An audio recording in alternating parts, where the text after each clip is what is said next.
নমস্কার বন্ধুরা, ভিলেজ রান্নাঘরে আপনাদেরকে সবাইকে আমার অনেক অনেক স্বাগত। আজকের রেসিপি বেগুন ইলিশ। তো বর্ষার ইলিশ খেতে একটা আলাদা স্বাদ। সেই ইলিশ দিয়ে কিন্তু আজকে খুব সহজ পদ্ধতিতে রান্না করব। তো অবশ্যই পুরো রেসিপিটা আপনারা প্রথম থেকে শেষ পর্যন্ত দেখবেন। এখানে আমি 600 ইলিশ নিয়ে নিয়েছি। ইলিশটা আমি প্রথমে ম্যারিনেট করে নেব।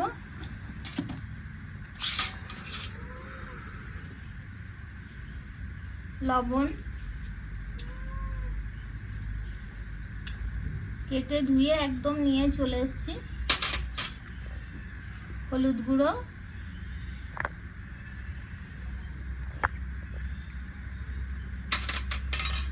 আর এখানে একটু কাঁচা তেল দেবো।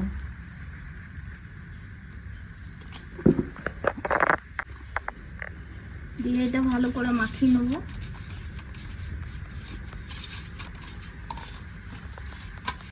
প্রথমে বেগুনটা কেটে নেব।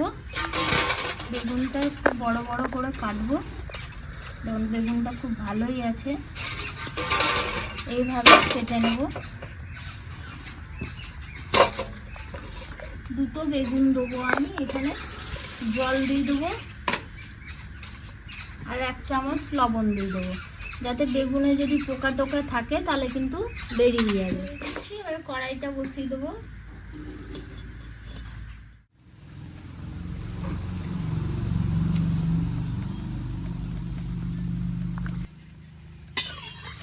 তেলটা আমার ভালো করে গরম হোক, তারপর বেগুনটা ভাজবো। আমার ভালো গরম হয়ে গেছে। এবার লবণ জলে যে বেগুনগুলো রেখেছিলাম, এই বেগুনগুলো এবার তেলে দিয়ে দেবো।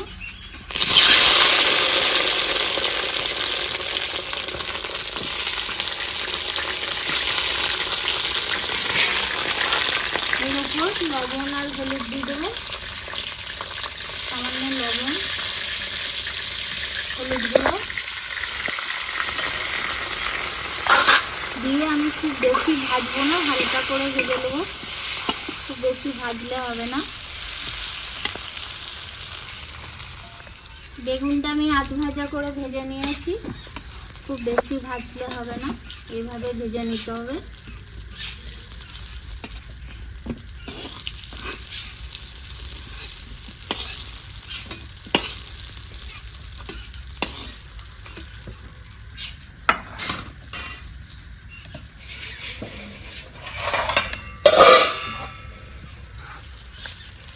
এরপরে ইলিশ মাছটাও একইভাবে ভেজে নেব হালকা করে। এই তেলেই ভেজে নেব, সবগুলোই দিয়ে দিচ্ছি।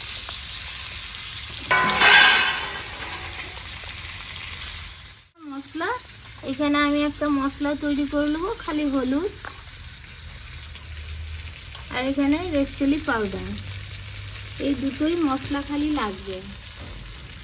আমি জল দিয়ে গুলে নেবো, তাহলে মশলাটা লেগে যাবে না, চলে যাবে না।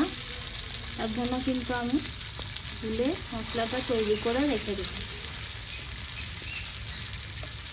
ভেজে নিয়েছি। আপনারা চাইলে কাঁচাও দিতে পারেন, কিন্তু কাঁচা স্বাদটা একটু অন্যরকম হবে, আর ভেজে দিলে আরও ভালো লাগবে।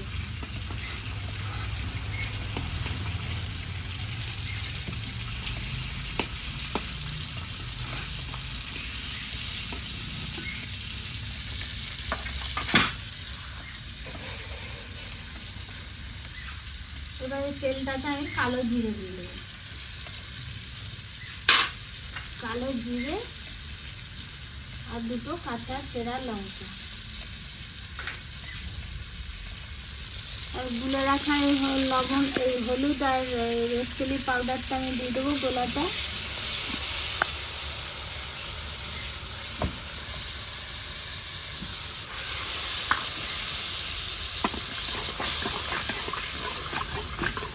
এখানে হালকা ভেজে নেবো মশলাটা।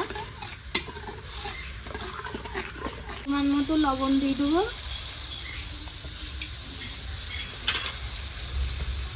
দিয়ে জল দিয়ে দেবো। খুব বেশি জল দেবো না আমি, কারণ আপনাদের দাদা নাই, একটু বাইরে গেছে। ক্যামেরাম্যান আমি আর আমার একটা ভাইপো আছে, 3 জনে খাবো তো, এটাতেই হয়ে যাবে। 2 মিনিট ফুটে যাবে, ঠিক আছে। এবার মাছগুলো দিয়ে দেবো। বেগুনটা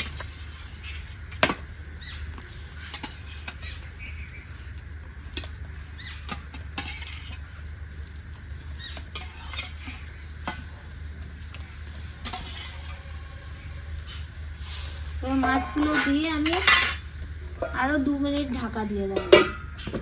মিনিট ফুটিয়ে নিয়েছি, এবার ভেজে রাখা বেগুনটা দিয়ে দেবো। বেগুনটা এভাবে হালকা হালকা করে দিয়ে ওপরে দিয়ে রসটাতে ডুবিয়ে দিতে হবে। কাঠগুলো খুব ধোঁয়া হচ্ছে। বেগুনটা দিয়েও আমি 2 মিনিট ঢাকা দিয়ে রাখবো। দেখি বেগুন ইলিশ আমার রেডি। এরপরে চেরা লঙ্কা দিয়ে দেবো।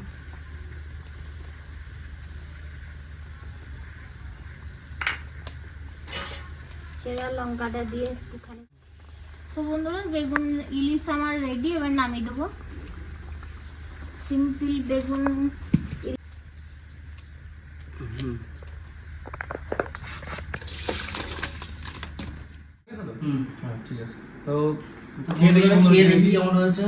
তো বন্ধুরা আজকে ক্যামেরাম্যানকে আর আমার ভাইপোকে বসিয়ে দিয়েছি।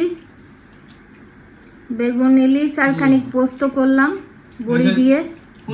খুব দারুণ হয়েছে, খুবই দারুণ হয়েছে। প্রথমবার এরকম টাইপের প্রথমবার খাওয়া হলো। খুবই ভালো হয়েছে ঝোলটা, মানে একদম খুব সিম্পলের মধ্যে অসাধারণ। মানে কেউ যদি মনে করে আমি বাড়িতে বানিয়ে একটু আমার শরীর খারাপ হয়ে গেছে তখন খাওয়া যাবে ঝোলটা। এটা মানে খুব হেলথের জন্য খুব ভালো এই ঝোলটা, খুবই ভালো হয়েছে। মানে এরকম ভালো ভালো রেসিপি রান্না দেখার জন্য চ্যানেলটা কিন্তু সাবস্ক্রাইব করতে হবে, না হলে যদি পেট খারাপ হয়, যদি মনে হয় ইলিশ খাবো কি করে, তাহলে কিন্তু খাওয়া যাবে না পেট খারাপ সময়। কিন্তু যদি ওরকম মনে হয় তাহলে রান্না কিন্তু ভিলেজ রান্না আমার চ্যানেলটাকে সাবস্ক্রাইব করতে হবে, সম্পূর্ণ ভিডিওটা দেখতে হবে, নাহলে ইনকমপ্লিটই হয়ে যাবে। তখন আপনারা বলবেন টেস্ট কেন আসছে না, এই কারণে পুরো ভিডিও না দেখলে টেস্ট আসবে না। তো বন্ধুরা ভালো ভালো রেসিপি দেখার জন্য ভিলেজ রান্নাঘর চ্যানেলটিকে সাবস্ক্রাইব করবেন, সাপোর্ট করবেন, আর খুব বেশি বেশি শেয়ার করে দেবেন। ভিলেজ রান্নাঘর।